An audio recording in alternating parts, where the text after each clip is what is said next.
Celje bo od 17. do 24. julija gostilo gasilsko olimpijado. Na olimpijadi pa bodo nastopile tudi 3 desetine iz občine Slovenska Bistrica, Šmartno B, Kebelj B in Tinje A. Med favoriti med ekipami B bodo zagotovo znova člani PGD Šmartno na Pohorju, ki so na dosedanjih olimpijadah že 4-krat osvojili naslov prvakov, 2-krat pa so bili bronasti. Ja, mi smo se vrstili na 7. olimpijado, kar je največji uspeh v Sloveniji in smo imeli velike probleme, da smo se sploh uvrstili, tako da že zmaga s tem, da smo prišli do tako daleč. Če se gremo torej na 4 naslove v različnih državah, ste jih torej osvojili, kako si podoživljate te uspehe? Ja, najbolj je bilo na prvi olimpijadi, na drugi olimpijadi, ko smo prvič postali olimpijski prvaki, to je bilo v Finskem leta 2001. Na ta uspeh smo vsi bili najbolj ponosni, kajti to je bila prva zmaga slovenskih ekip v moški konkurenci. Kako so sledile vrstitve potem v naslednjih letih? Ja, potem smo 3-krat zaporedoma zmagali, potem smo bili tretji in tako zdaj spet zmagovalno v Beljaku. Kako ste ekipo pripravljali, torej ekipa, kako ste pripravljali, kdaj ste začeli s pripravami in kakšni so bili glavni poudarki ekipe? Ja, glavni poudarki so bili, ker smo res vsi starejši, da ostanemo nepoškodovani in pa zdravi, ker je tudi bil prisoten ta COVID, zato tudi eno leto pozneje olimpijada, tako da smo še eno leto dlje olimpijski prvaki. Kaj ti pomeni tebi kot tekmovalcu torej nastop na domači olimpijadi? Ja, ker sem 6-krat nastopil na drugih olimpijadah, mi je tudi bila želja, da nastopim na domačem tleh in to mi je tudi uspelo. Upam, da bomo v ekipi, da se nam poškodovali kaj takšnega. In kakšna je torej napoved? Napovedi so nehvaležne, vendar branite olimpijski naslov. Ja, probali bomo narediti čim boljšo vajo in da bomo zadovoljni, če bojo pa drugi boljši, pa so boljši.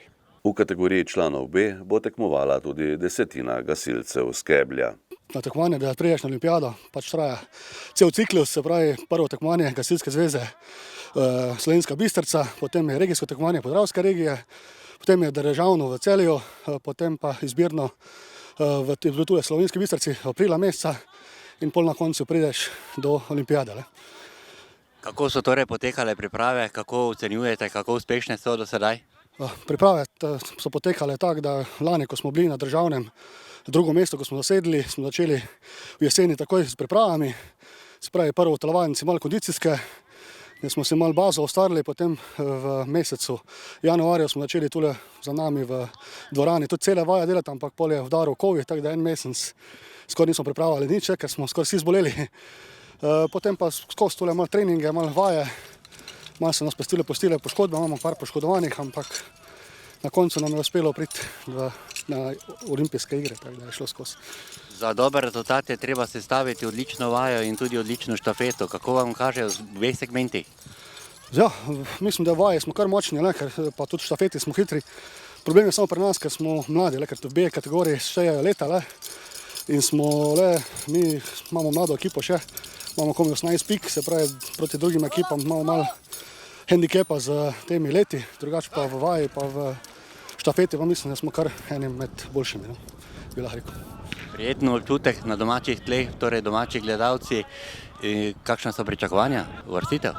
Ja, uvrstitev je težko napovedovati, vse od dnevne forme, od dneva, vsega odvisno. Drugače pa super, verjetno, to je Celje, domači navijači nimajo davč, se pravi, to bo verjetno romanje s Pohorja v Celje, tako da verjetno bo tribune polno, vzdušje bo odlično, tako da rezultat pa upamo čim boljši, tako da napovedati se ga težko upa kar. Nastop med članskimi A ekipami na olimpijadi pa so si znova priborili gasilci PGD Tinje. Ja, priprave so se začele meseca oktobra leta 2021 pod vodstvom kondicijskega trenerja Kregar Zorana. Pri sami vaji z motornim bezgalno pa nam pomaga bivši poveljnik Gasilske zveze Slovenska Bistrica, tovariš Franci Stoper. Vaje potekajo na stadionu Slovenski Bistrici v športnem parku, kjer se dobijamo 3-krat tedensko in kar fajn švicamo pod vodstvom Zorana, tako da smo že kar malo utrujeni, malo nestrpni in že pač komaj čakamo, da se začne ta zadeva odvijati. Kar se pa samih rezultatov tiče, oziroma ciljev, Zdaj, osnovni cilj je, da dosežemo boljši rezultat, kot smo ga dosegli leta 2017 v Avstriji. Z malo kančka sreče, športne sreče pa upamo na čim višjo uvrstitev, tudi med stopničke. Tinčani bodo na domači olimpijadi v Celju tekmovali v petek 23. julija. Šmarčane in Kebelčane pa tekma čaka dan kasneje.